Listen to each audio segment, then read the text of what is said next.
tidak kurang satu apapun. Nah, sebelumnya saya mau ngaku dulu nih, ngaku salah nih. Saya ada meeting yang ternyata, tidak, apa namanya, secepat yang saya bayangkan atau tidak selama saya bayangkan selesainya. Jadi saya sekarang sambil, di kendaraan ya, Ibu, Bapak, ya. Teman-teman mohon maaf kalau misalnya ada suara-suara kiri kanan, tapi moga-moga sih tidak sih ya. Nah, tapi untuk yang siang hari ini sebetulnya saya mau, tadi seperti yang disampaikan Dokter Basra ya, pengen mantik ya, mantik diskusi aja. Dalam pengertian nanti silakan, teman-teman pelatih semua yang, bercerita tentang pengalamannya atau kasih masukan ya, atas, apa yang kita lakukan selama ini ya, tentang posisi interaksi ya. Kalau, kalau apa namanya, kalau, dulu waktu sekolah SD terutama ya, itu kan dibilangnya posisi menentukan apa, prestasi. Jadi kalau kita duduknya di mana, nanti nilainya bagus tuh. Duduk bersama siapa, nanti nilainya bagus. Tapi kalau duduk di belakang, dengan yang tidak memperhatikan, nanti nilainya nggak bagus katanya gitu. Maka disebut sebagai posisi menentukan prestasi. Itu saking saking ini ya, orang tua tuh saking concern-nya, wah kalau kalau dulu ya, aku masih inget banget, orang tua itu datang ke sekolah pagi-pagi waktu ajaran tahun baru ya, datang pagi-pagi, bahkan sebelum azan subuh, sebelum muadzin datang ke musola, udah datang tuh ke sekolah, ya, terus ngetekin tempat. Oh, anak saya di sini, anak saya di sini. Ditaruh tuh pakai apa namanya, pakai tasnya, tasnya ditaruh gitu ya. Kadang ada sekolah yang terkunci kelasnya, udah tandain tuh, anak saya di sana, anak sana, anak saya di sana ya gitu.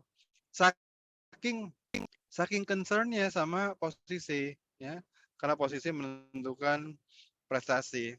Nah, kalau dalam komunikasi ya, dalam pelatihan KAP, nah itu sebenarnya posisi itu menentukan interaksi jadinya.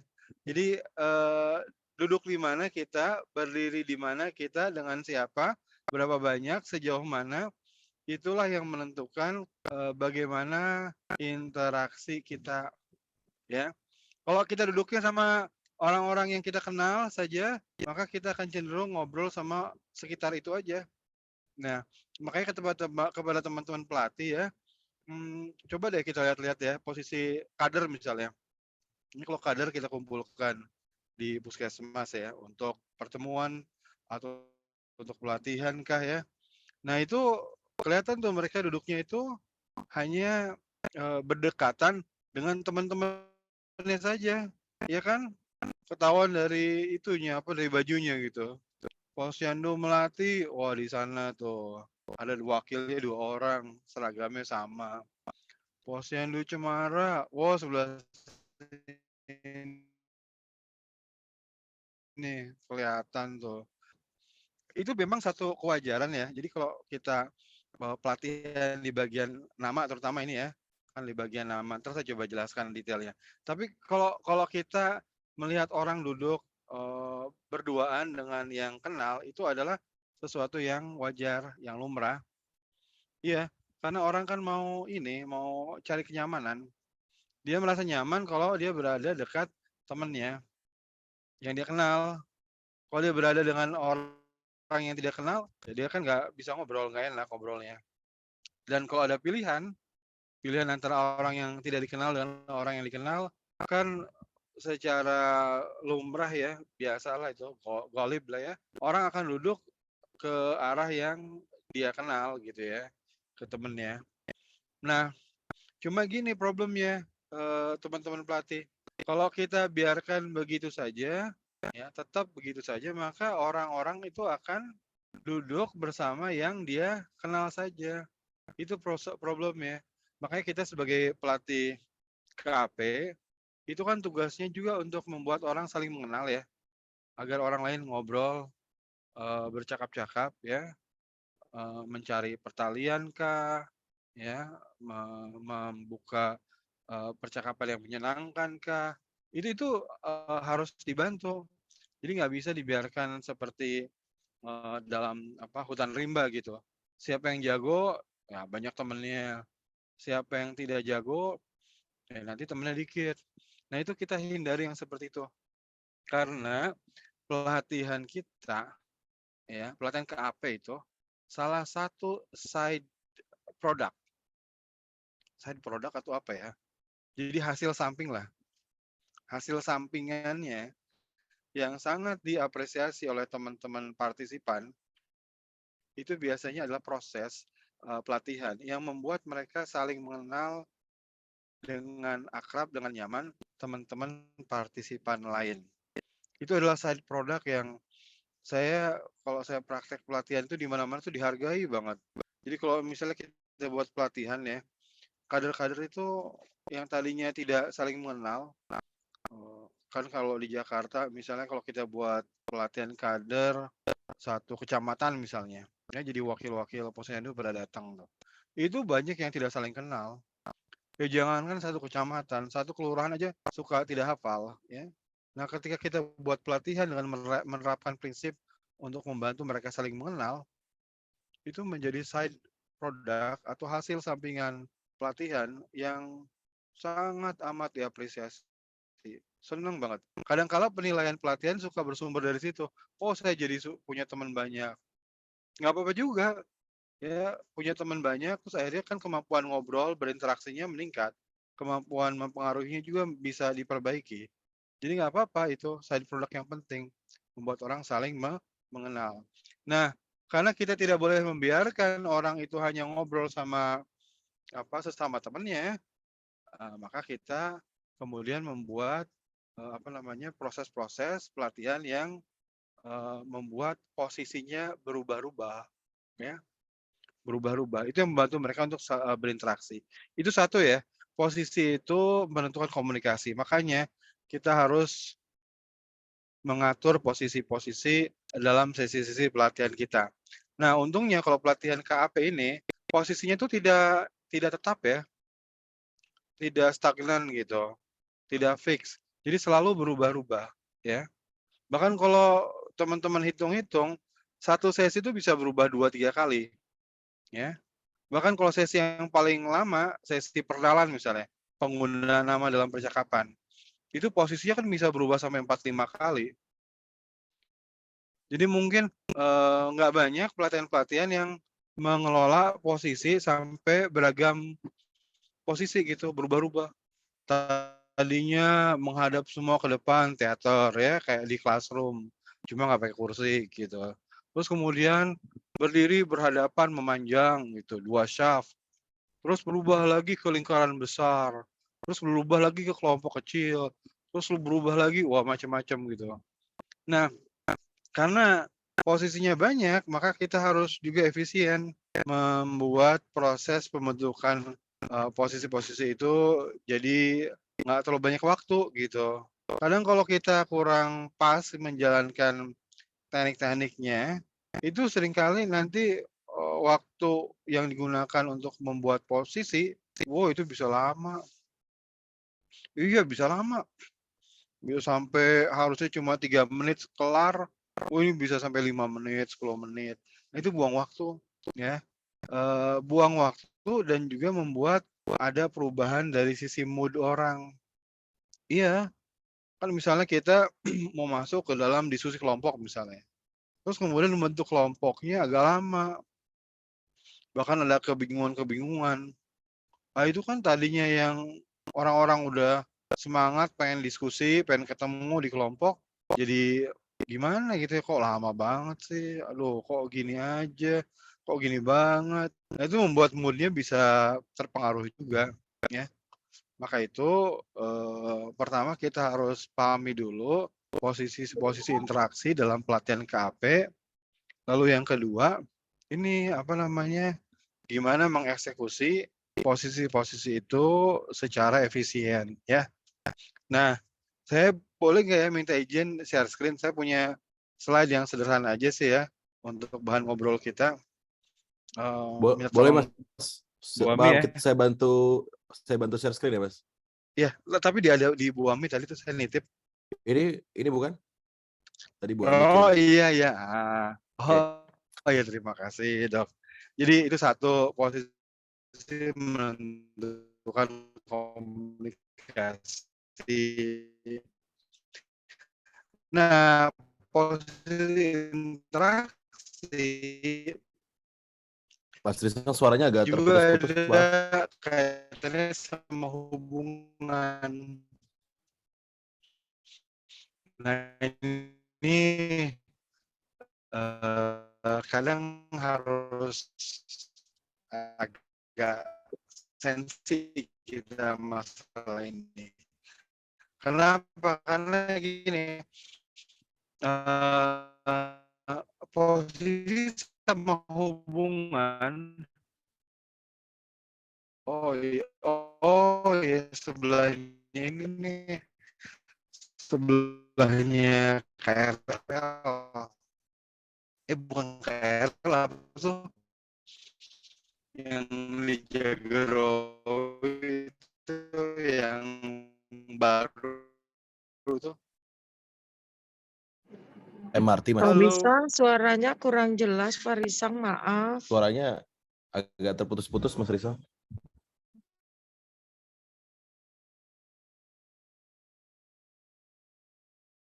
Oke. Sebentar Bapak Ibu ya, kita sambil menunggu Mas Ristang untuk stabilisasi dari jaringannya. Mungkin dari Ibu-Ibu ada yang mau sharing? Mungkin ada yang mau sharing nggak? Mas Ristang Halo. sudah? Iya. Udah lebih jelas, Mas. Jelas Bentar. ya? Tadi Jelas, menghilang. udah jelas. Oke. Iya, Sip, lanjut, Mas. yang kedua ya interaksi sama hubungan. Jadi tuh ada saling pengaruh, teman-teman. Rumus pertama sebetulnya gini, kita itu menempatkan posisi sesuai dengan hubungan yang ada. Ya, jadi hubungan kita seperti apa, maka posisi kita seperti apa. Misalnya gini, misalnya ya, teman-teman buat pelatihan sama peserta yang belum dikenal, ya, yang belum dikenal secara umum ya, jangan bicara 1, 2 sudah dikenal atau, dari 40, 5 atau 10 sudah dikenal, bukan, secara umum lebih mayoritasnya gimana?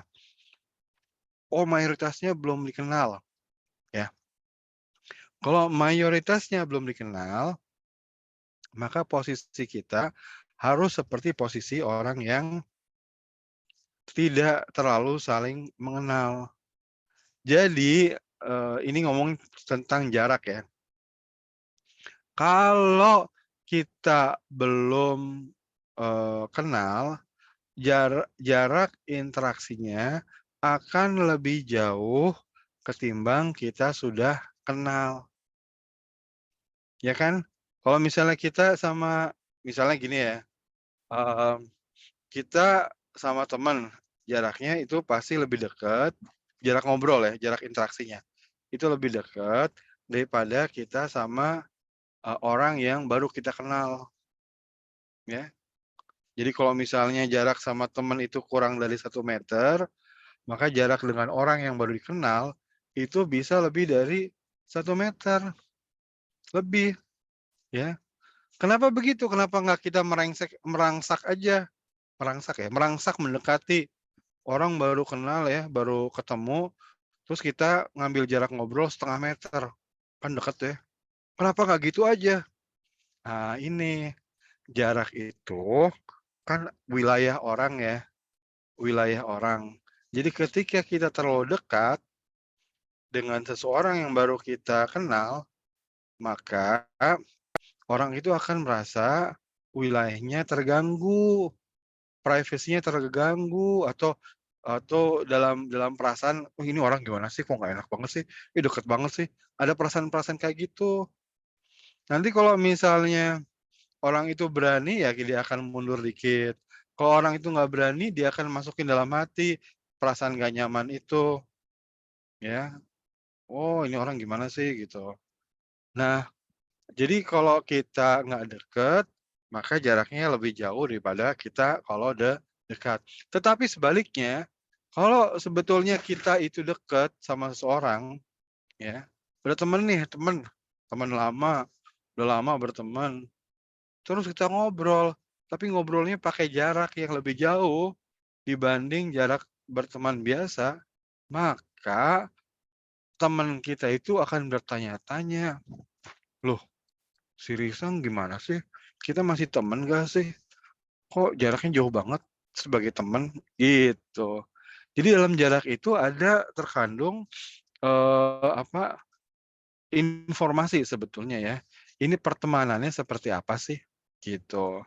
Nah, karena kita melatih juga berinteraksi, maka kita mengolah jarak itu kan sesuai dengan pengenalan kita atau keakraban kita sama peserta. Kalau pesertanya kita tidak kenal, maka seperti tadi, di info, maka jaraknya antara kita sama teman harus cukup jauh, ya. Jangan kalau kita buat pelatihan, ini baru nih ketemu sama orang-orang peserta ini, terus kemudian kita langsung ngambil jarak 0,3 meter, ngedeketin ke peserta yang lagi duduk, kita deketin gitu.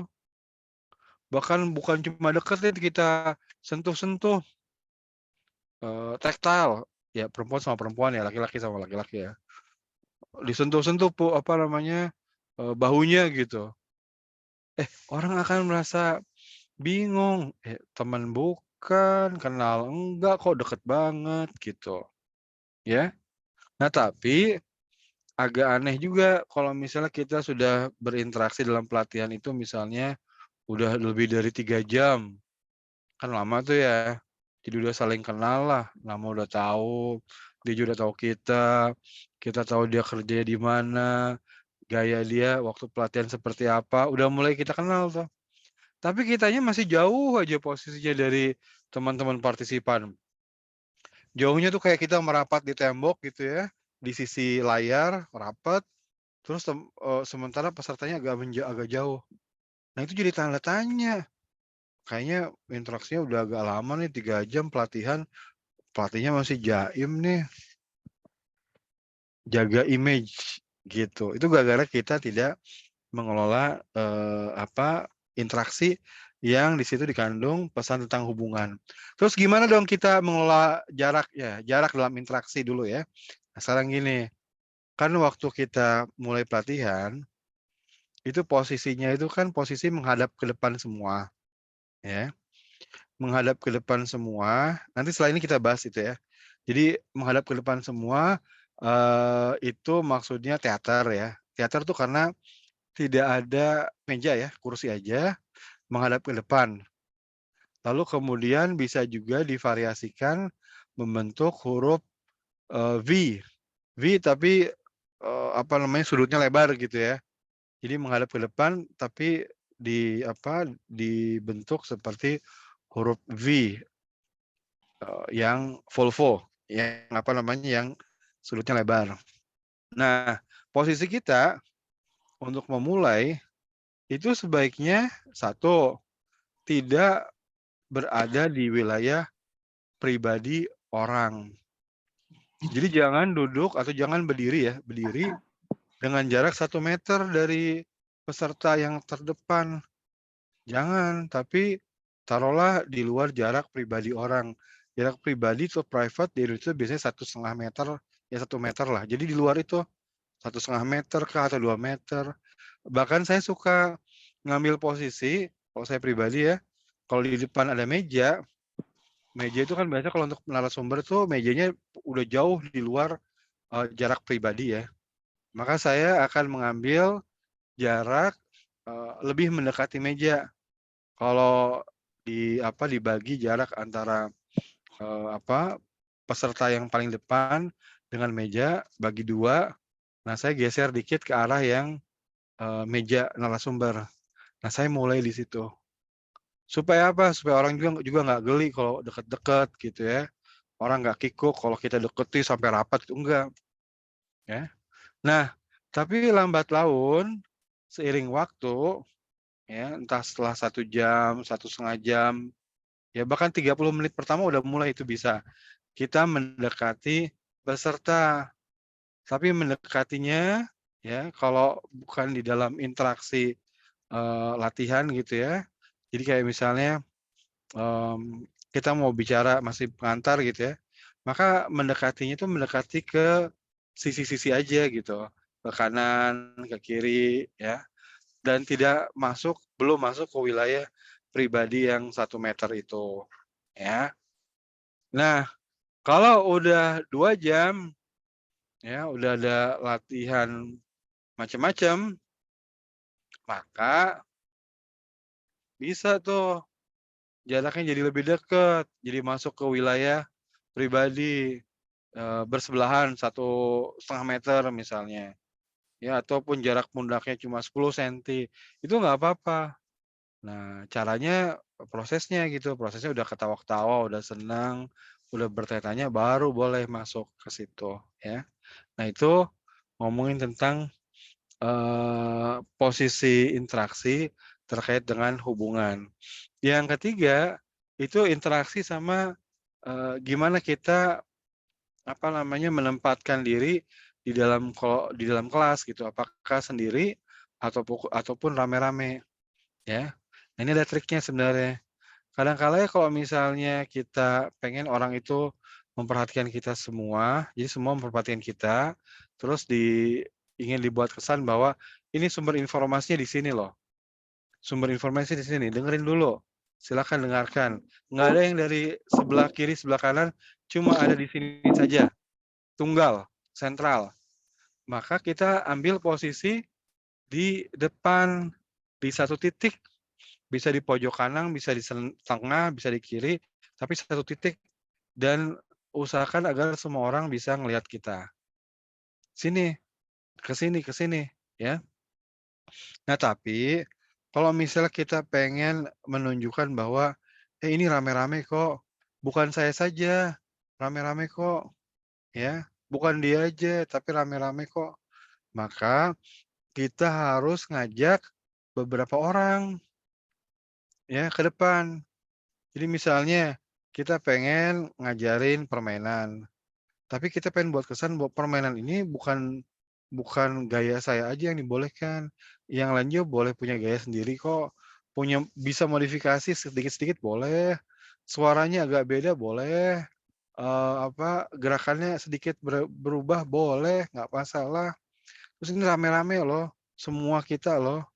Nah, jangan kita sendirian yang menunjukkan. Tapi kita ajak itu beberapa peserta maju, lalu kemudian rame-rame kita melakukan, permainan itu. Misalnya kalau yang lagu dan gerak gitu ya, nyanyinya, geraknya, itu sama-sama. Jadi semua orang ngelihat, "Oh ini," dan mereka tuh punya perasaan yang tidak terlalu kaku, "Wah harus gini, harus gitu," enggak. Ya, "Oh senang-senang, oh santai aja kok, oh bisa fleksibel kok, oh nggak terlalu kaku, rigid gitu ya, harus gini, harus gitu." Enggak, ini boleh dimodifikasi. Nah itu dibuat tuh, suruh beberapa orang ke depan gitu ya, terus kemudian, melakukannya sama-sama gitu ya. Jadi kalau nyanyi, ya nyanyi sama-sama aja, ayo tarik beberapa orang ke depan. Itu artinya, jangan saya aja yang dilihat gitu, bisa berubah-ubah kok atau bisa diganti-ganti juga nggak apa-apa kok, nadanya berubah dikit nggak apa-apa kok. Terus di depan itu ya udah nyanyi walaupun satu lagu yang sama atau gerakan yang sama, tapi mereka tidak di dalam, tekanan bahwa harus ada yang homogen. Homogen ini sama semua, enggak. Ya karena dilakukannya, bersama-sama. Nah jadi kalau misalnya kita diminta nyanyi, saya sekarang lagi ngerjain kerjaan bersama teman-teman Vitamin Angel, misalnya buat lagu tentang MMS. MMS itu Multi Micronutrient Supplement. Lagunya dibuat gini, MMS, sorry, MMS multivitamin, MMS buat adik janin, MMS buat adik pintar, persalinan pun lancar. Nah, itu kalau dinyanyikannya dengan beberapa orang di depan, ya orang mau ngambil gaya yang si A, si B, si C, ya silakan, lebih santai gitu. Tapi kalau saya sendiri yang melakukannya dan semua orang ngelihat ke saya, maka lakukanlah seperti yang saya lakukan, gitu ya. Nah, oke, lanjut. Nah, ini bicara posisi interaksi terkait dengan partisipan duduknya gitu ya, duduknya partisipan. Silakan, Dokter Basra. Nah, gini teman-teman, setiap posisi duduk itu punya tujuannya berbeda-beda, ya. Nah, tujuan itu ditetapkan karena memang posisi duduknya sendiri cenderungnya membuat orang berinteraksi seperti tujuan itu gitu, ya. Artinya gini, kalau kita posisi duduknya itu sebetulnya mengandung makna supaya orang ngobrol. Ini posisi duduknya memang membuat orang supaya ngobrol. Ini duduk gini, ini artinya ngobrol gitu. Jadi membantu orang untuk ngobrol. Ya, ya jangan berharap mereka bisa bertahan konsentrasinya selama 2 jam gitu. Nggak bisa lah. Karena kan dia, dengan posisi itu justru dibantu, didorong, dimotivasi untuk ngobrol. Jadi ya jangan heran kalau misalnya kita ngomong, terus pesertanya ngobrol. Karena posisi duduknya memang di-set untuk melakukan itu, ya. Nah, sekarang gimana dong agar set posisi duduk, peserta itu bisa align dengan tujuannya gitu, atau saling mendukung lah gitu, ya. Nah, sekarang kita lihat dulu posisi duduk itu maknanya apa saja sih, ya, dalam interaksi, ya. Kita lihat dulu yang kiri atas, itu bangket ya, atau, lingkaran-lingkaran kecil, ya. Kan suka tuh kalau seminar seminar, kalau workshop, pesertanya itu dikelompokkan dalam lingkaran-lingkaran kecil, kadang 6, 5, ya, mungkin paling banyak 6 lah mungkin ya, atau kadang ada kalau mejanya besar bisa 8 gitu. Nah, itu untuk apa? Posisi bangket atau posisi lingkaran kecil itu. Nah, itu tujuannya adalah ngajak agar kelompok-kelompok itu ngobrol secara intens. Berinteraksilah di dalam kelompok, ayo ngobrol, ya. Maka itu dia tidak akan bertahan lama konsentrasinya kalau diminta untuk mendengarkan kita ngomong. Kalau ada satu orang ngomong di depan, posisinya kayak gitu, maka jadinya nanti orang-orang tidak memperhatikan, ya. Setelah 10 menit ngomong, konsentrasi terpecah ngobrol, ya. Apalagi kalau misalnya orangnya posisinya agak sedikit menghadap belakang dari narasumber, dia asik ngobrol gitu ya. Atau kalau orang yang menghadap narasumber, dia sambil main notebook gitu. Karena tujuannya nggak sesuai dengan posisi duduk, itu membuat ketidaknyamanan, sehingga kadang ya akhirnya dia nyesuaiin dengan posisi duduk, jadi ngobrol dengan sebelah kirinya, ngobrol dengan yang kanannya. Kalau nggak bisa ngobrol, dia main notebook gitu ya. Nah ini didesain memang buat ngobrol, buat berinteraksi, buat bekerja sama, kerja kelompok gitu ya. Nah, terus ada lagi yang ngadap ke depan semua. Ngadap ke depan semua seperti di kelas. Ya, di kelas, classroom. Kalau nggak pakai meja itu berarti namanya teater. Jadi ngadap ngadap ke depan semua. Nah, itu posisi itu sebetulnya memotivasi orang untuk menikmati presentasi kita, sajian kita. Jadi kalau kita mau menyampaikan hal-hal yang dengan gaya storytelling, santai gitu ya, menarik, atraktif, nggak usah terlalu kaku, nggak ada yang harus dihafal, nggak ada yang harus dikerjakan secara cermat, 1, 2, 3, 4, 5, 6, 7, ya maka buat teater, ngadap depan, nggak usah pakai kursi, ya. Jadi orang bisa nikmatin santai.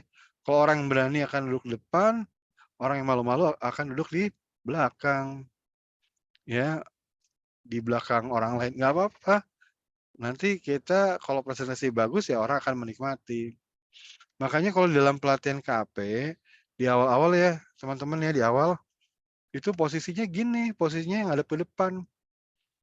Nggak usah pakai meja, karena kalau pakai meja itu jadi classroom, dan itu maksudnya adalah Iya, dengarkan saya, ada hal-hal spesifik yang Anda harus ketahui, ada hal-hal spesifik yang Anda harus catat, Anda harus perhatikan, Anda harus garis bawahi. Yang saya sampaikan harus di-record, ditulis. Itu boleh tuh pakai kursi. Kalau enggak, seperti KP, kan nggak ada hal serius kan yang harus ditulis gitu, nggak ada kan. Ya cuma pelatihan interaksi aja. Nah, makanya nggak usah ada tulis-menulis dan nggak perlu pakai meja, cukup kursi saja, ya.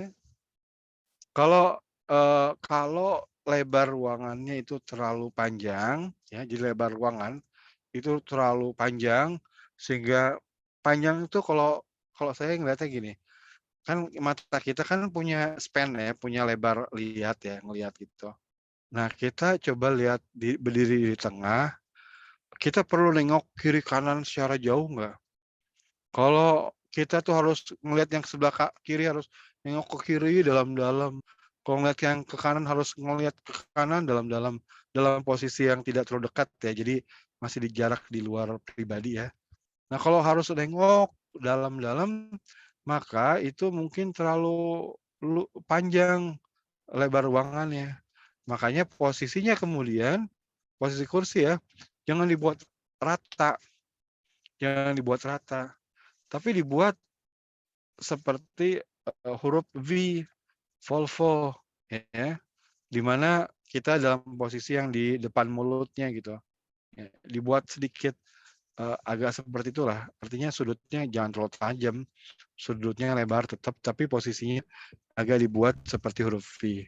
Nah, sehingga apa? Sehingga nanti leher kita terbantu, nggak usah terlalu nengok sebelah kanan dalam-dalam, terus sebelah kiri dalam-dalam gitu ya. Ya. Nah, itu posisi orang menikmati. Ada lagi sekarang posisi di mana orang itu harus bukan menikmati, Anda melaporkan, Anda serius, Anda perhatikan. Jadi laporkan, gini kita mau kontrol Anda. Nah, kalau posisi kontrol, itu adalah posisi U, letter U atau kotak.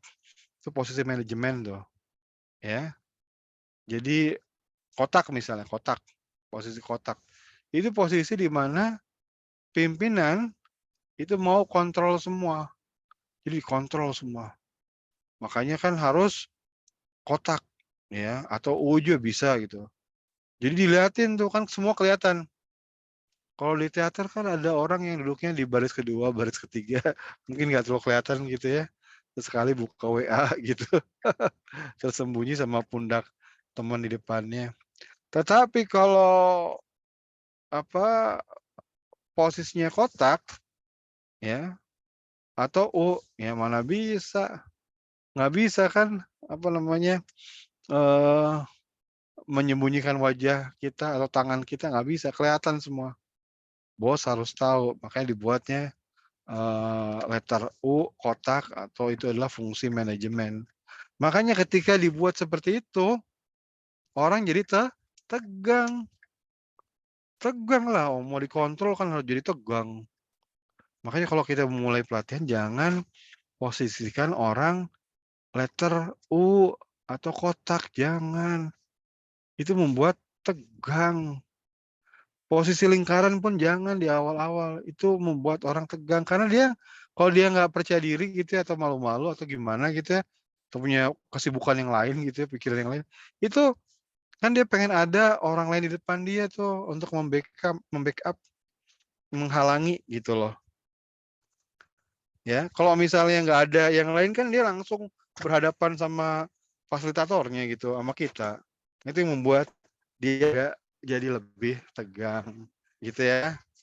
Nah, makanya kalau mau mulai jangan sampai memulai dengan yang letter U atau kotak gitu ya, atau lingkaran, jangan, tapi teater aja supaya pada santai.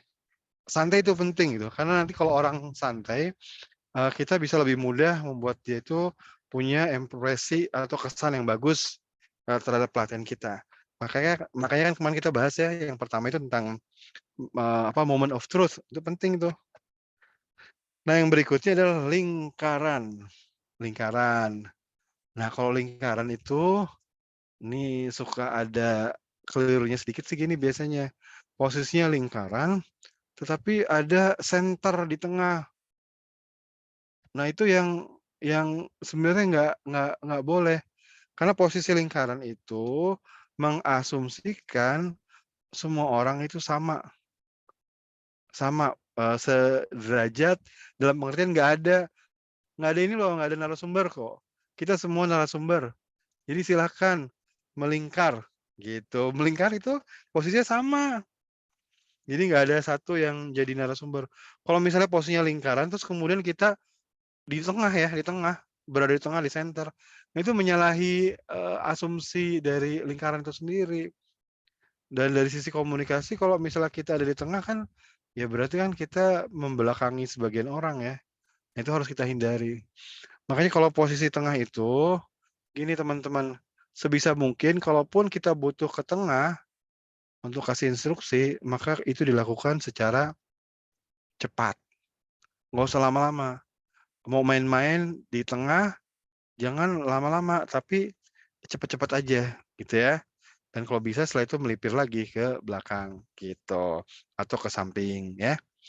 Nah, teman-teman ini posisi-posisi, yang nanti ikut menentukan bagaimana interaksi kita. Dan usahakan posisi-posisi ini dilakukan dengan sempurna dalam pengertian gini, terutama buat lingkaran-lingkaran kecil ya. Jadi saya suka punya eksperimen dan saya liatin prosesnya. Kalau lingkaran kecil ya, itu kan meminta mereka untuk intens ngobrol. Waktu latihan mendengarkan, menceritakan hasil mendengarkannya, kan ngobrol. Waktu mereka menyampaikan harapan-harapan, itu lingkaran juga. Nah, kalau lingkarannya itu sempurna, ya jadi nggak bengkok-bengkok gitu, nggak tiba-tiba orang mencelat di belakangnya, maka diskusinya akan jauh lebih lancar ketimbang bentuknya itu kayak memanjang gitu, memanjang. Biasanya kalau memanjang nanti yang di sisi yang lain itu nggak mendengarkan, atau nggak ikut join, atau misalnya udah bagus 8 orang, melingkar dengan sempurna, ada 2 orang itu ke belakang dikit gitu. Itu membuat 2 orang itu entar ngobrol sesamanya, nggak ikut terlibat dalam lingkaran kecil itu. Makanya kalau saya, pas buat lingkaran-lingkaran, itu saya pastikan lingkarannya tanda kutip "sempurna" lah. Jadi kalau, agak lonjong saya perbaiki, maju maju maju, mundur mundur mundur. Kalau misalnya terlalu ke depan saya suruh minta maju gitu ya, supaya pas, kurang lebih ya membentuk lingkaran, gitu. Kalau dirasa, kurang dekat, ya saya minta dekat, supaya mereka ngobrol gitu, ya. Nah, sekarang teman-teman gimana cara ngebentuk kelompok? Itu kan kelompok itu kan membentuk, posisi interaksi ya. Kalau di buku panduan, itu ada berbagai cara ya teman-teman ya ngebentuk kelompok. Tapi intinya jangan sampai membuang waktu terlalu banyak untuk membentuk kelompok itu. Lakukan secara efisien, satu. Kedua, lakukan secara bergembira. Itu yang penting sekali, bergembira. Jangan, buatnya terlalu kaku. Makanya kalau dalam buku permainan ya, itu ada dalam buku permainan. Teman-teman kalau belum ada buku permainannya tolong bilang nanti infokan ke Bu Amin, entar saya bisa kasih kopinya. Tapi kopinya kopi Word ya, dokumen Word. Setelah itu kan saya serahkan ke Kemenkes dulu, teman-teman Kemenkes kemudian yang mendesain, me-layout dan mencetaknya. Tapi file Word-nya saya masih punya. Jadi misalnya gini, prinsipnya gini, kalau jumlahnya banyak tuh lebih dari 30 misalnya, itu jangan berhitung. 1, 2, 3, 4. Mau dibuat lucu pun pakai bahasa pakai bahasa Ambon misalnya. 1, 2, 3, 4. 1, 2, 3, 4. Kalau kalau banyak sampai 100, maka itu ngabisin waktu. Ya. Makanya kalau jumlahnya banyak, gunakan permainan-permainan seperti yang itu loh, yang buat lingkaran ya, terus kemudian berdiri semua dalam lingkaran, terus kemudian nyanyi, jongkok senang, berdiri senang, berputar-putar mencari teman. Terus kita bilang, nanti saya sebut angka ya, siap-siap kalau saya sebut angka 5, ntar kumpul 5, saya sebut 7, kumpul 7. Nyanyi lagi ya, jongkok senang, berdiri senang, berputar-putar mencari teman, berkeliling, berkeliling, sambil mencari teman 11. Terus kemudian mereka ngumpul 11. Cepat itu dibuatnya. Cuma 2 menit udah 11-11. Minta duduk. Atau yang pakai prok bem. Wah, terus kemudian sebelumnya kita kasih petunjuk dulu. Kalau saya sebut kebanjiran, berkumpul bertiga. Kalau saya sebut kebakaran, nanti berkumpul 7 ya. Kalau saya bilang angin puyuh, kumpulnya 9 ya. Terus mereka berkeliling, terus tepuk-tepuk tangan dan paha ya. Prok bom, prok bom. Sambil menanti aba-aba kita, mereka tepuk tangan sama paha sambil berjalan berkeliling, terus kita bilang, kebakaran. Bingung kadang, wah berapa tadi? Oh 7 7 gitu ya. Nah, itu lebih cepat. Tapi kalau di bawah 30 ya bolehlah berhitung gitu ya. Dono, Kasino, Indro, wow, atau pakai kata-kata seperti itu ya. 1, 2, 3, 4, boleh gitu ya. Tapi kalau banyak jangan. Nah, khususnya kalau yang pakai berhitung atau pakai kata-kata khusus ya. Misalnya kata-kata khusus tuh kalau kita pengen ngajarin tentang 4 bintang, maka kelompok-kelompoknya kita pakai nama-nama makanan misalnya ikan, ikan, bayam, tahu, nasi, ikan, tahu, gitu. Kan mereka berhitung ya. Nah, caranya supaya efisien, mau diingat, 1, itu kita panggil dulu. Jadi jangan orang udah nasi, ikan, tahu, sayur, nasi, ikan, tahu, sayur, terus kemudian kita bilang, yang nasi kumpul sama yang nasi ya, tahu sama tahu ya, ikan sama ikan, ya sayur sama sayur, kumpul ya. Terus mereka ngatur diri sendiri itu ngumpul. Oh itu 10 menit nggak selesai-selesai itu. Nasi, saya nasi, tahu sih sini aja, jangan sana gitu. Sama kalau ngitung juga, 1, 2, 3, 4, 1, 2, 3, 4. Ya silakan kumpul masing-masing. Entar saya 1, sih di sini ya, 1, 2. Oh udah lama lah itu. Jadi caranya supaya cepet ya. Itu kalau udah berhitung atau mengucapkan kata-kata itu, tanya, "1 mana 1? Angkat tangan 1." "Oh saya. 1 berdiri." Coba ke sebelah sana. Jadi mereka diminta tunjuk tangan, terus kemudian kita minta mereka bergerak di satu titik. Yang sana ya? Oke. "2 mana 2?" "Oh saya." "Oke 2 ke sebelah sana." "3 mana 3?" "Oh saya 3." "Nah 3 di sini." 4 mana 4? "Oh 4 saya Kak." "Kalian ke sana." Gitu. Biasanya itu jauh lebih efisien ya. Nah itu, persoalan, posisi ya. Nah nanti teman-teman juga bisa menyisipkan pesan-pesan tentang posisi dalam kaitannya dengan komunikasi yang emosional. Jadi dalam tahap emosi apa, posisi kita berbeda. Kalau misalnya orang itu sedih, pengen didengarkan, pengen diperhatikan, maka posisi kita itu lebih dekat. Makanya kalau ada orang ngomong, berpendapat, kan dia ngomong misalnya cerita gitu. Oh, walaupun dalam forum, kita jangan jauh-jauh, tapi kita coba mendekat. Walaupun tidak menjadi one to one, tetap di forum, tapi posisi kita itu jauh lebih dekat.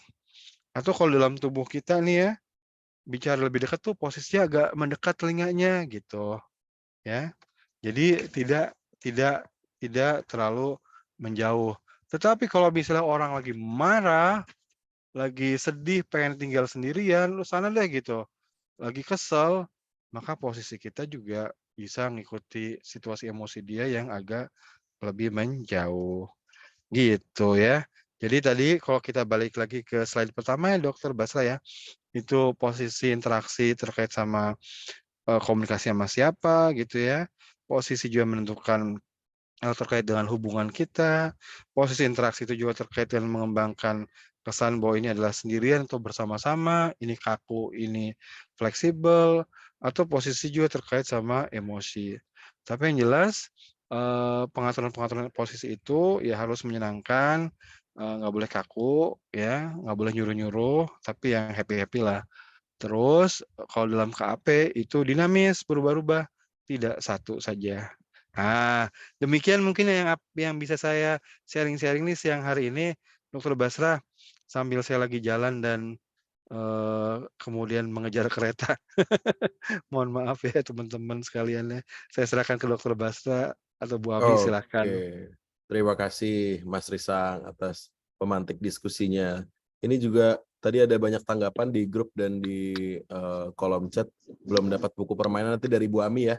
Bu Ami, nanti kita bisa kirim ulang Bu Ami di grup ya untuk buku permainan.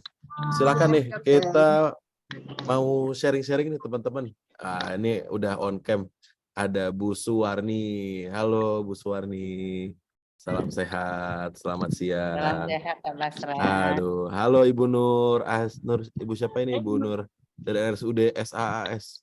Ya, dan teman-teman silakan nih. Ini menarik nih. Tadi posisi menentukan interaksi. Nah, Ya, silakan. izin Pak Bu Basra Suwarni, boleh nanya sharing ke dong. Pak Risang. Boleh Ibu. Silakan. Assalamualaikum Pak Risang, apa kabar? Sehat selalu ya. Waalaikumsalam Bu Suwarni. Saya sambil jalan Iya, jalan kaki nggak apa-apa ya Bu ya? Silakan. ya, itu benar. Ini sekali Pak, menarik sekali ya. Posisi menentukan, kalau di kampus dulu posisi menentukan prestasi. Apalagi waktu ujian. Katanya gitu ya. Dan tadi posisi di kelas, benar sekali Pak. Jadi ini kadang-kadang tadi jaraknya itu berapa ya Pak? Kalau kita yang baru kita kenal tadi 0,3 meter berarti harus kita jaga gitu ya Pak Risang ya. Untuk jarak kalau kita baru, kemudian baru bisa kita mungkin agak-agak dekat setelah 3 jam pembelajaran. Gitu kira-kira Pak Risang. Mungkin ini Pak. Silakan Pak Risang, tadi lebih dari 1 meter ya kalau baru mulai, kalau belum Oh, kenal 1 ya. meter. Tadi Pak Risang izin ada yang mau diklarifikasi? Pak Risangnya kayaknya kepental ya. Oh iya. Pak Risang. Iya. Halo, Tadi Pak, halo. ya, silakan Halo. Pak Risang. Sorry tadi ke-mute. Jadi Iya. kalau baru Bu Suwarni ya, jaraknya Iya. jangan masuk ke jarak pribadi. Jarak pribadi kita tuh biasanya 1 Iya. meter ya. Jadi harus 1 lebih dari 1 meter. Kadang-kadang, Kalau ya, ya Pak, lanjut Pak. kalau misalnya udah kenal, udah deket gitu, udah kenal lah gitu ya. Kayak mahasiswa udah kenal, baru kita bisa masuk ke jarak pribadi yang 1 meter itu atau di bawah 1 meter. Oh. 0,8, 0,7, 0,5 bisa tuh kalau udah kenal gitu. Iya, makasih Pak Risang. Jadi kadang-kadang kita nih kan fasilitator ini suka terbawa sok kenal sok dekat gitu ya. Jadi sehingga dia terlalu ramah kali juga. Sehingga benar, jadi pesertanya jadi kira kan ada yang ini ya. Iya. Gitu Nah, betul ada Bu juga Pak Suwarni. Risang kan dalam hal yang kayak gitu soal apa namanya ya? Soal salaman ya gitu ya. Iya. Kan ada yang orang kan yang dia memang tidak ini ya, terutama mungkin bukan muhrimnya atau gimana Iya. gitu. Kadang-kadang kan, nah itu bagaimana membuat apa namanya kita mengenali itu peserta yang kira-kira dia agak-agak nggak open sekali lah gitu ya, sehingga kita tidak nanti langsung main salam aja kemudian ternyata Iya. ya itu mungkin Pak. Iya. Pokoknya intinya kan jangan sampai kita itu salah posisi ya, di mana kita pengen nyalamin orang udah ngasih tangan tapi kemudian orang nolak, kan nggak enak gitu ya. Iya Pak, iya. Atau Iya. misalnya kita itu nggak mau disalamin misalnya ya, kita itu disalamin sama orang terus kemudian kita nolak gitu. Iya benar. Orang juga nggak enak gitu. Nah biasanya gini Bu Suwarni, prinsipnya adalah pertama kalau kita nggak mau disalamin ya, Iya. maka kita harus duluan kasih tanda duluan. Oh, Tandanya gimana? Ya udah kita taruh tangan kita di dada kita gitu, deketin ya. gitu. Itu tanda kan yang dipahami orang bahwa kita nggak mau disalamin. Nah, kalau kita nggak mau kecele apakah orang itu menyalamin kita atau enggak, maka jangan sodorkan tangan kita panjang-panjang gitu. Kita kasih cadangan supaya nanti kalau orangnya nggak mau nggak mau disalamin, tangan kita tinggal ditekuk aja gitu, jadi kayak salaman orang Sunda gitu. Jadi Iya. jangan seperti orang barat yang menyongsongkan tangan begitu. Iya. Itulah kurang lebih ya Bu Suwarni ya. Iya Pak. Ya. Boleh satu lagi Pak Risang, Pak Basra? Silakan, Satu silakan Iya, Bu lagi iya, kan Bu Pak, Suwarni. Suwarni. posisi tadi ini pengaturan kelas Pak. Iya, Misalnya nih si fasilitator kan masuknya hari kedua nih. iya, Waktu hari pertama tadi kan kelasnya tuh kan sudah dibuat posisi klasikal yang formal gitu ya Pak ya, ke iya, depan semua gitu kan. iya. Kemudian begitu kita masuk itu sudah terbentuk letter U. Berarti Mhm. Pak. Nah, itu kan sudah hari kedua tapi sama kita sendiri itu baru itu ketemunya gitu. Nah, Iya, berarti kita kan misalnya fasilitator berikutnya gitu ya. Nah, iya, itu iya. gimana tuh Pak? Nah, itu yang kadang kala juga kita suka ketemu kejadian kayak gitu. Kita fasilitator keduanya kadung udah kayak gitu, atau kita misalnya, minta panitia teman-teman buat kayak gini, tahu pas kita datang, oh kayak gitu, terus nggak ada waktu untuk, apa, merubah-rubah ya. Sekarang gini aja Bu Suwarni, kalau saya sih ya biasanya ya udah kita manfaatkan ruang yang ada, apa boleh buat gitu. Kalau misalnya udah ada meja berat-berat, nggak bisa digotong. Ya udah sekarang ada nggak ruangan di situ yang bisa buat untuk berinteraksi sesuai dengan, apa namanya, ini kita gitu ya. Kayak misalnya, sekarang ya udah ada letter U kan berarti orang rada tegang ya. Kalau Iya Pak. tegang tuh berarti ya materi kita jangan terlalu, apa namanya, kita paksakan gitu ya. Ya bolehlah di awal sedikit materi gitu ya, tapi kita harus segera menciptakan suasana yang menyenangkan supaya orang nggak terlalu tegang. Kita tarik aja ke samping buat permainan gitu. Suruh berdiri buat permainan. Jadi jangan terlalu lama kasih materinya kalau di awal-awal karena dia akan terlalu tegang. Atau penyampaiannya kita buat rada humor gitu. Pokoknya kalau dibuat posisinya menegangkan, kan letter U atau kotak itu menegangkan ya, Mhm. berarti porsi permainan kita jadi lebih banyak gitu, Hmm. supaya orang nggak cepet capek juga gitu. Gitu mungkin Bu Suwarni ya. Ya, makasih banyak Pak Iya, Irisang, menarik sekali. Makasih Pak Basra. makasih. Oke, Sekalian terima ini Dokter kasih. Dokter Basra, Bu Ami, teman-teman semua, saya mohon pamit ya, ini mau ngejar kereta dulu. Oh iya iya. Sorry banget ya. Saya Oke, monitor, kereta dulu sebentar ya. Terima kasih ya. siap Mas Risang, terima kasih. Oke, terima kasih. Ini ada Bu Evi, mau sharing-sharing. Silakan Bu Evi dari Dinkes Terima kasih. Kalbar. Silakan. Terima kasih Pak. Mas Risangnya udah ngejar kereta. Nggak apa-apa, kita sharing-sharing aja Ya, sama-sama ya. ya sekalian izin bertanya juga terkait dengan interaksi dan posisi. Jadi sejauh ini beberapa kali pelatihan KAP, saya menjadi fasilitator, rata-rata peserta itu kan tim ya, Mas. Jadi tim dari beberapa program. Jadi terkait untuk menentukan posisi yang tepat, apakah kita memecah tim tersebut atau kita tetap bertahan dengan tim yang sudah ada. Artinya biasanya satu puskesmas kita ambil 3 orang untuk satu tim. Gitu. Kalau contohnya salah satu KAP yang pernah kami lakukan kan terkait dengan penurunan stunting itu ada dari program gizi, promkes, kesganya gitu kan. Jadi dari satu paskes 3 orang. Nah pada saat kita akan mengatur posisi, nah namanya peserta baru datang nih kan memang cenderung tidak mau pisah dengan timnya gitu. Nah, untuk kondisi seperti ini biasanya memang beberapa angkatan yang memang saya jadi fasilitator sejauh ini masih tetap memang tidak merubah tim tersebut di posisi tempat duduk. Harapannya kalau saya saat itu mikirnya bahwa ada proses diskusi di antara tim pada saat memang kita sebelum membentuk kelompok-kelompok. Nah, tetapi pada saat materi kadang-kadang memang kita terkecoh di mana tim itu sering ngobrol gitu ya karena memang dari satu lokasi yang sama. Nah, kira-kira untuk menyikapin seperti ini yang tepat apakah tim itu harus kita sudah pisahkan atau tetap bertahan hanya menyesuaikan saja kondisi untuk membentuk posisi pada saat pembelajaran atau bagaimana gitu Mas. Mungkin itu saja dulu. Terima kasih. Oke, terima kasih Bu Evi. Ini sharingnya menarik ya. Rekan-rekan ini kan kita forum sama pelatih, jadi kita nanti teman-teman boleh saling menanggapi ya. Itu tadi pertanyaannya menarik tuh, pemantik diskusi dari Bu Evi. Studi kasusnya adalah bahwa kalau biasa kita bikin KAP kan modelnya gitu Bu ya, kayak misalnya PIC. Saya juga sering tuh, Iya, misalnya PIC Promkes Puskesmas 22. Jadi kan nanti iya misalnya ada benar. 20 puskesmas, ada 40 Iya, orang dari 20 puskesmas gitu ya. iya Dan pasti betul. mereka duduknya berdua-dua tuh. Heeh. Terus apakah dengan kondisi tersebut gitu kita harus pisahkan atau tidak gitu kan Bu Evi ya? Iya, betul, benar, Mas. Ya. Oke, terima kasih Bu Evi. Ada teman-teman yang mau sharing nggak pengalamannya di lapangan? Nanti saya juga sharing-sharing deh. Tapi saya pengen dengar juga nih dari teman-teman pelatih yang lain punya pengalaman yang serupa nggak? Nah, ini Pak Arif udah on cam nih. Boleh Ya, Pak Arif. Ya on cam sebenarnya lihat aja sih, sebenarnya bukan yang mau menanggapi. Tapi nggak apa-apa lah. Ya, kalau diberikan kesempatan, terima kasih Boleh banyak dong, dulu kita ya. ngobrol kan, kita ngobrol kalau IPC kan Oke, ngobrol baik. ngomong nggak bisa gerak gitu, tapi nggak bisa Baik. gerak ya. Ya, terima kasih Pak Dr. Basra. Assalamualaikum warahmatullahi wabarakatuh. Izin perkenalkan diri, saya Arif Rahman dari Mataram, Bapak Ibu. Tadi pertanyaan yang bagus ya, pengalaman yang bagus. Saya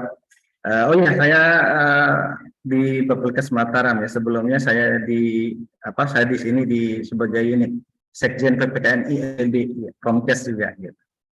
Tadi dari Bu Evi ya, pengalaman yang bagus pemantiknya dari Bu Evi ini, kalau kita dalam suatu pelatihan misalnya apakah harus memisahkan kelompok lagi kalau sudah dapat kelompok lagi, itu ya intinya pertanyaan dari Bu Evi ya tadi ya. Kalau saya begini, kalau saya pengalaman saya pribadi, gitu biasanya kita lihat dulu kalau ketika kita memberikan pelatihan atau memberikan suatu materi, misalnya dalam KAP ini kan apakah dalam bentuk orientasi atau memang dalam bentuk pelatihan itu sendiri gitu ya. Kalau misalnya dalam orientasi kan biasanya kita kan punya tujuan belajar Bu ya. Kita punya tujuan belajar kita itu apa sih indikator pembelajaran yang akan kita capai di situ. Indikator pembelajarannya kan ada beberapa. Di taksonomi Bloom itu ada 7 tingkatan kalau tidak salah itu. Sampai si peserta ini atau orang yang kita ajar itu sampai betul-betul bisa mempraktekkan gitu. Nah, misalnya kalau misalnya kalau orientasi ini kan tujuan pembelajarannya biasanya kalau peserta tahu atau peserta mampu menjelaskan, berarti kita ya hanya itu saja indikator belajarnya gitu. Misalnya dalam memfasilitasi misalnya atau mengerti kebijakan atau teknik memfasilitasi MPI 3 ya. Apakah tujuan atau indikator pembelajaran yang kita berikan itu peserta itu hanya mampu menjelaskan atau mengetahui bagaimana teknik membangun partisipasi dalam KAP. Nah, tetapi kalau tujuan pembelajaran kita mampu melaksanakan atau langsung kepada role play-nya gitu, atau nanti bermain peran pada akhir-akhir pembelajaran kita. Nah, ini tentunya kita harus membangun dari awal. Nah, biasanya kalau dalam proses pembelajaran itu, nah Bu Suwari ini ahlinya nih. Biasanya kan kita punya dinamika kelompok tentunya, ya kita kan punya dinamika kelompok. Yang pertama kan ketika kita lihat dulu nih peserta kita. Tadi Pak Risan banyak menjelaskan posisi dan bagaimana cara mengatur manajemen kelas, gitu ya. Tetapi kalau kita dalam pelatihan itu ada 3 atau 4 hari, kita lihat dulu. Pertama, kita harus mengetahui. Pertama kan peserta itu datang ke situ, kita lihat peserta ini siapa saja sih, kita harus mengenal peserta. Peserta ini kan dari Bu Elvi tadi ada yang dari Promkes, ada yang dari Kesling, ada yang dari berbagai macam bidang. Nah, ini kan mereka dari berbagai macam latar belakang. Sebagai fasilitator, tentunya kita harus menganggap bahwa orang yang kita latih itu tidak datang dengan gelas kosong. Orang dewasa tentu punya pengalaman masing-masing. Nah, di sini biasanya kalau saya lupa siapa itu kan ada dinamika kelompok itu forming itu orang datang dengan suasana yang atau dengan ilmu yang berbeda-beda. Nah, biasanya ini datang dengan ego masing-masing, dengan ilmu masing-masing, dengan pengalaman masing-masing. Nah, dari Kesling saya begini, dari Promkes saya begini. Nah, biasanya ini salah satu caranya kita namanya gitu ya, sebagai fasilitator. Memfasilitasi kita memosisikan diri bukan sebagai narasumber atau bukan sebagai guru, tetapi kita memfasilitasi. Nah, di sini tadi baru kita masuk kepada diskusi gitu. Misalnya kalau dari awal, kalau saya itu biasanya dari menit pertama kita pengenalan dulu, ice breaking dulu, pencairan suasana gitu kan. Kita mengenalkan diri kita, saya Pak, saya fasilitator ini, saya di sini hanya fasilitator, bisa kita pengenalkan diri. Atau job-job apa tadi seperti disampaikan oleh Pak Risang, minimal kita apa namanya ada permainan apa gitu kan. Nah, baru kita menjelaskan tujuan pembelajaran kita. Tentu dalam pembelajaran ini biasanya akan ada storming, akan ada badai, akan ada ego-ego yang muncul dari para peserta itu gitu ya. Nah, disinilah peran kita masuk. Di sini peran kita masuk. Bagaimana kita itu mampu menyatukan ini berbagai pendapat ini gitu. Bukan kita sebagai fasilitator yang menyimpulkan, mereka sendiri yang menyimpulkan nanti karena orang dewasa gitu kan. Nah, kalau kita sudah cair suasana tergantung apakah tadi harus dipisahkan. Nah, tadi masuk kepada pertanyaan Bu Evi, apakah harus pisahkan lagi atau mengumpulkan lagi? Kalau kita sudah mampu, istilahnya ketika nanti pada saat ketika para peserta itu pada saat itu sudah masuk ke fase norming, sudah saling kenal mengenal, sudah saling di dalam kelompoknya itu sudah saling enjoy, sudah ketawa. Itu tadi kalau orang dewasa biasanya kalau sudah ngobrolnya enak itu biasanya sudah norming. Nah, pada saat itu mereka baru dipisahkan lagi. Yang sudah paham dibagi lagi, dipisahkan lagi, berikan lagi materi yang berbeda. Kalau saya sih pengalaman begitu, tergantung dari tujuan pembelajaran. Kalau awal-awal kalau hanya sekedar kita memberikan hanya sekedar materi itu, kita hanya mengenalkan dari dalam orientasi, biasanya saya tidak membagi kelompok, cukup kelompok itu saja kalau itu. Tetapi kalau sudah pada sudah pada fase kalau mereka sudah paham, sudah menguasai materi itu, sudah mengerjakan PR, kemudian mereka sudah akrab, kita pisah lagi, membuat kelompok baru lagi, Azure nih namanya. Demikian Pak. Mantap. Pak, terima kasih banyak. Terima kasih Pak Arif. Mohon maaf menggurui ya Bapak Ibu. Terima kasih Pak Arif. Iya betul ya. Jadi tergantung tujuan pembelajaran. Tapi saya juga pernah tuh Bu Evi. Jadi pengalamannya serupa tuh. Jadi ngelihat misalnya waktu itu ya belum lama nih di Bandung dari 3 kelurahan dan kader-kader dari 3 kelurahan ya. Dan tiap kelurahan kan punya seragamnya sendiri tuh. Jadi kelihatan tuh. Ada 3 deret, 3 warna. Ada 3 warna kelurahan ya. Nah itu kalau yang di awal saya sepakat dengan Mas Risang ya. Pakai model yang model teater gitu. Nggak apa-apa mereka saling dengan kelompoknya masing-masing. Karena mereka kan mungkin di awal agar lebih nyaman. Nanti dalam prosesnya lebih lanjut. Dalam interaksi lebih lanjut baru pelan-pelan nanti baru masuk ke model yang circle gitu. Nah, nanti kalau udah masuk ke tahap circle, baru nanti kita bisa gunakan game seperti angin bertiup, ya. Itu bisa dipakai nanti untuk memecah, misalnya dalam kepentingan-kepentingan agar orang nanti cenderung tidak ngobrol dalam sesi kita, sesi sharing-sharing. Kan tadi ya teknik-teknik fasilitatif, kita nggak usah di tengah. Main angin bertiup, kemarin oke juga tuh, tapi saya juga punya pengalaman tuh, main angin bertiup.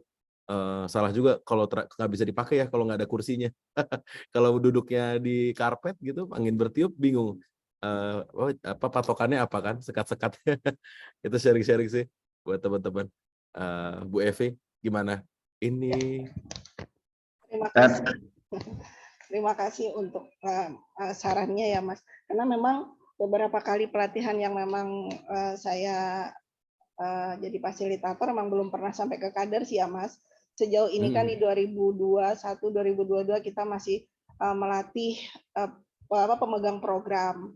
Jadi ya memang di awal-awal kegiatan yang pertama sekali saya ikutin kelihatan banget di mana tim dari beberapa kabupaten itu menganggap kalau di awal artinya kan di awal pada saat MOT ada untuk BLC itu kan memang sudah banyak berbagai segi permainan ya untuk suasana bina suasananya. Jadi ada kesan yang kadang-kadang memang dari mimik, dari sikap pemegang program selalu seperti berpikir ini kok dari awal udah banyak mainnya. Memang sebenarnya KAP memang lebih cenderung begitu ya Mas ya. Memang strateginya seperti itu. Nah, ya memang yang kami alami, terutama saya pribadi mengalami karena pernah merasa gagal untuk menjadi fasilitator di saat yang tadi disampaikan bahwa kalau kita orientasi untuk banyak memberikan melalui permainan, memang akhirnya mengevaluasi diri tercapai nggak sih gitu, karena kan rata-rata orientasi cuma 3 hari gitu ya, hitungan 3 hari itu pun biasa tidak full ya, apalagi ada hal-hal tertentu yang kadang-kadang kita fasilitator juga tidak standby di situ. Nah ini yang sehingga kelihatan di mana tim merasa apa sih pelatihan ini kok cuma banyak pelatihan, walaupun dalam satu tim tidak bersikap yang sama gitu ya. Nah ini juga yang kadang-kadang kalau saya menilai, aduh gimana nyikapinya ya kalau pemegang programnya gini, karena memang kelihatan Mas, pemegang program di puskesmas apakah karena mereka sudah lama tidak merasa pelatihan, jadi saya merasa pertama sekali melatih di 2022 awal itu nggak dapet gitu buat saya. Jadi karena memang merasa ada gagal di mana peserta emang sempat bilang, Bu ini pelatihannya apa sih main mulu gitu dari awal udah main mulu gitu. Padahal itu memang orientasi waktu itu. Saya juga nyadarin apakah memang di awalnya kita sudah terlalu banyak memberikan permainan atau mungkin di sesi materi yang pertama tidak menjelaskan tiktiunya itu gitu ya. Saya juga nggak tahu karena memang saya di sesi materi yang sudah selanjutnya gitu, nggak dari awal. Nah, ini yang memang di pelatihan yang kedua saya berpikir kayaknya memang apakah tergantung timnya, tergantung orangnya, tapi memang posisi itu sangat menentukan, bukan hanya untuk prestasi gitu ya, tapi untuk bagaimana saling mengenal gitu. Nah ini kondisi-kondisi yang memang menurut saya kondisi sulit Mas. Tapi nggak tahu saya kalau memang menghadapin kader gitu ya, karena pasti akan beda menghadapin kader dan menghadapin pemegang program yang pada dasarnya mereka datang notabene memang mereka ini aku punya ilmunya ini, aku punya ilmunya ini gitu. Nah ini yang memang makanya ingin saya sharingkan gitu. Mungkin itu Mas, terima kasih. Terima kasih Bu Evi, betul tuh. Bu Ami nanti bisa jadi masukan tuh buat sesi selanjutnya bahas permainan ya, agar orang juga kan prinsipnya 3N 1G ya. Ngomong, ngobrol, nyanyi, gerak, jadi nggak gerak-gerak aja gitu. Memang harus ada maknanya juga. Nanti orang main-main itu ngapain sih nih gitu, ngumpul-ngumpul main-main aja. Nanti menarik tuh jadi bahasan. Bu Ami. Oke, terima kasih Bu Evi sharing-sharingnya, ini menarik sekali. Lalu ini ada kita mungkin ada dapat sharing lagi nih mungkin dari Bu Pri dari Sudinkes Jakarta Selatan ya. Iya, Assalamualaikum warahmatullahi wabarakatuh. Waalaikumsalam Bu Pri. Silakan Bu Pri, apa Ya, mau sharing salam nih? kenal buat semuanya. Pengalaman untuk melaksanakan KAP sangat luar biasa, Dr. Basra, dan masukan dari kader maupun petugas dengan kita melakukan KAP itu luar biasa, dan mereka merasa bahwa lebih mudah menyerap apa yang disampaikan oleh narasumber karena sifatnya tidak monoton, kemudian dibawakan dengan senang seperti yang disampaikan Parisang. Beberapa kali kita mendengar Parisang, kita bawakannya dengan senang hati, kemudian tidak merasa kita juga sebagai fasilitator tidak mempunyai beban yang berat gitu, dan kita membawakannya dengan permainan, namun bener banget kita itu perlu banget permainan, lagu, kemudian nyanyi ya, karena di sini kita perlu juga lagu-lagu yang sangat luar biasa kita kita mengganti syair-syair menjadi materi yang akan kita sampaikan, tapi intinya yang bisa mudah dimengerti oleh kader ataupun siapapun. Dan alhamdulillah Pak Basra, kita sudah dalam rangka stunting, kita sudah ada 3 kali melakukan KAP. Kemarin yang terakhir bekerja sama dengan RCCE, ini luar biasa. Terima kasih, pasti tahun ini saya akan butuh kembali. Jadi kita masih sangat perlu banget petugas setelah kita melaksanakan itu. Petugas masih perlu banget untuk selalu mendapatkan permainan-permainan baru. Misalnya kayak berikan dia W, berikan dia O, itu kan udah tersebar banget ya. Udah luar biasa dikenal oleh banyak orang ya, dan juga beberapa narasumber juga sudah menggunakan itu. Kita perlu lagi gitu sesuatu yang yang baru. Karena tidak menutup kemungkinan kalau untuk penanggung jawab kegiatan di masing-masing kecamatan kan dia juga nanti akan ikut kembali. Jadi ada strategi yang baru lagi yang kita berikan ke teman-teman. Tapi pengalaman saya beberapa kali melihat dan melakukan sangat luar biasa. Kita jadi belajar terus sih. Kitanya yang menyampaikan juga jadi belajar terus. Oh ternyata tadi saya begini ya. oh seharusnya begitu gitu. Itu terus memacu kita untuk menjadi lebih baik lagi sih ke depannya. Itulah kenapa setiap Kamis saya selalu ada di depan forum ini karena memang ada sesuatu yang dibawa. Kemudian kader, kita melihat kader yang kita sampaikan, kemudian dia menyampaikan lagi ke masyarakat, mengimplementasikan apa yang telah kita sampaikan di forum strategi komunikasi dengan KP itu suatu kebanggaan banget. Oh ternyata dia udah menyampaikan gitu, dan masukan juga dari kader. Bu Pri ternyata dengan cara seperti ini luar biasa loh. Masyarakat juga lebih mudah menerima. Seperti saya menerima pada saat diberikan materi. Itu pengalaman yang luar biasa buat kita. Tapi kita masih sangat perlu banget bahan dan juga literatur lagi agar kita juga bisa menyampaikan lagi ke yang lainnya, bisa lebih kaya lagi begitu Pak Basra. Dan mudah-mudahan forum ini tetap terus ada karena forum ini sangat luar biasa. Makasih. Kita butuh permainannya juga dan lagu-lagu. Terima Terima kasih. kasih Bu Sri Ya. atas cerita lapangannya. Keren ya teman-teman. Jadi memang Bapak Ibu kita ini tidak hanya fokus pada, ini kan alat bantu aja ya, KP ini alat bantu, yang penting kita semua pegang prinsip-prinsipnya ya, bagaimana fasilitatif, mendengarkan, bangun keakraban ya, tidak mendominasi, tidak ya dan lain sebagainya ya. Karena memang banyak, kalau kita pegang prinsip-prinsipnya jadi banyak pengembangan teknisnya gitu. Saya juga gitu, kemarin bahas perumpamaan gitu, saya kan ngelatih kader-kader di Bandung, gitu juga perumpamaan penyakit diabetes mellitus itu teman-teman kader bikin perumpamaan bagus.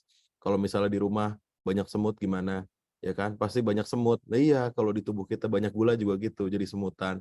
Kayak gitu-gitu tuh kan kalau kita bisa sampaikan prinsip-prinsip ini ke teman-teman kader, mereka bisa kembangkan lagi secara atau kontekstual. Pokoknya semoga ini kita bisa terus kembangkan. Tadi Pak Indra terakhir, mungkin kita terakhir Pak Indra ya, karena kita janjinya Bu Ami cuma 1 jam ya. Tapi nggak apa-apa Bu Ami ya, kita bonusin setengah jam karena menarik nih teman-teman, banyak yang cerita di lapangan. Baik, makasih Dokter Basra. Ini Indranya Indra cewek nih. Oh iya, silakan Bu Indra, silakan. Iya, enggak, ini terkait dengan tadi cerita Bu Evi ya dari Kalimantan. Jadi saya karena saya dari Indra dari Dinas Kesehatan Provinsi Sumatera Utara, kebetulan juga pernah mengadakan pelatihan terkait KAP, saya juga sebagai fasilitator KAP. Mohon maaf Dokter Basra, saya nggak open video nih. Nggak apa-apa Bu Indra, silakan. Karena lagi di tempat ramai sekali. Jadi Bu Evi, ini share pengalaman aja. Jadi beberapa kali saya juga sering memberikan pelatihan kepada beberapa kawan di kabupaten kota. Itu memang benar, ada beberapa tipe-tipe petugas kita yang seakan selalu tidak merasa puas dengan kondisi apa yang sudah kita berikan gitu ya. Nah, hanya saja saya biasanya kalau ada model-model kondisi sulit menghadapi kawan-kawan yang seakan merasa tidak puas dengan pelatihan yang kita berikan, itu biasanya pada saat itu kan mereka menunjukkan ketidakpuasan kadang kan tidak di akhir pelatihan. Biasanya pada awal-awal juga kadang merasa sudah tidak nyaman, mereka akan menunjukkan gelagat yang seperti itu. Nah, malah biasa kalau saya justru malah saya berikan kesempatan dia untuk tampil malah. Jadi kita malah mungkin kadang kalau kondisi sulit seperti itu sebetulnya mungkin juga si kawan ini ingin diperhatikan supaya apa yang dia merasa sudah dapatkan itu ingin diberikan pada temannya. Tapi menunjukkan gelagat yang seakan-akan dia tidak puas dengan kondisi itu. Nah, biasanya pada saat di pelatihan itu malah dia sering saya kasih kesempatan untuk unjuk kebolehan dia lah. Misalnya kalau dia sudah mendapatkan materi, saya kasih kesempatan untuk mengajak teman-temannya sebagai semacam role modelnya seperti itu. Nah, dari situlah akhirnya dia sangat berbeda banget pada saat dia di awal-awal dengan gelagat yang seperti di awal tadi gitu. Jadi efek akhirnya malah akhirnya mereka senang dengan model-model yang kita berikan yang selama ini mereka tidak pernah dapatkan model pelatihan seperti KAP. Begitu. Oke. Jadi ya Terima kasih. moga-moga ini jadi salah satu trik aja ya. Siapa tahu ini bisa Iya. berhasil juga di tempat Iya, iya, USD. iya. Terima kasih. Wah, Mas Basra. terima kasih Bu Indra, benar juga tuh. Jadi misalnya kita udah introduksi alat bantu permainan ya, terus yang kira-kira kita lihat kurang puas, kita suruh mereka coba inisiasi atau instruksikan gitu ya. Jadi lebih partisipatif. Iya. Terima kasih Bu Indra sharingnya tadi nih. Jadi banyak nih kita dapat ilmu dari teman-teman pelatih KAP ya. Oke, sepertinya waktunya sudah kira janjinya soalnya cuma sejam. Tapi sama Bapak Ibu jadi ngabisin waktu Ibu Bapak lebih dari sejam. Mungkin untuk sesi hari ini kita cukupkan dengan alhamdulillahirabbil alamin ya, mengucap alhamdulillah. Semoga di minggu depan kita bisa terus sharing-sharing ya Bapak Ibu. Nanti dari Bu Ami yang akan mengembangkan. Bu Ami ada pesan-pesan sebelum ditutup? Iya, Dr. Basra, terima kasih atas kesempatan yang diberikan. Bapak dan Ibu, terima kasih hari ini partisipasinya, dan kami mohon juga seperti ini nanti di forum-forum berikutnya Bapak dan Ibu berkenan sharing, tidak usah sungkan-sungkan, kita semua belajar, kita berbagi bersama. Dan untuk mungkin acara minggu depan, Pak Risang, kita ada forum Pak Risang, Dr. Basra, minggu depan insya Allah Kamis kita akan berjumpa lagi, tapi bukan dengan forum pelatih KAP, forum bersama, forum yang lebih besar. Semoga nanti Bapak dan Ibu yang ada di sini, Bapak dan Ibu pelatih berkenan bergabung. Nanti informasinya akan kami share. Seperti itu, Dr. Basra. Terima kasih Bu Ami. Jadi Bapak Ibu pelatih, memang kita ada dua forum ya. Ada forum KAP pelatih, ini Bapak Ibu yang ada di sini memang lebih eksklusif gitu. Orang-orang yang memang sudah terkualifikasi punya jam terbang melatih dan lain sebagainya. Dan ada forum yang lebih umum untuk sifatnya peningkatan knowledge seperti namanya forum kemisan.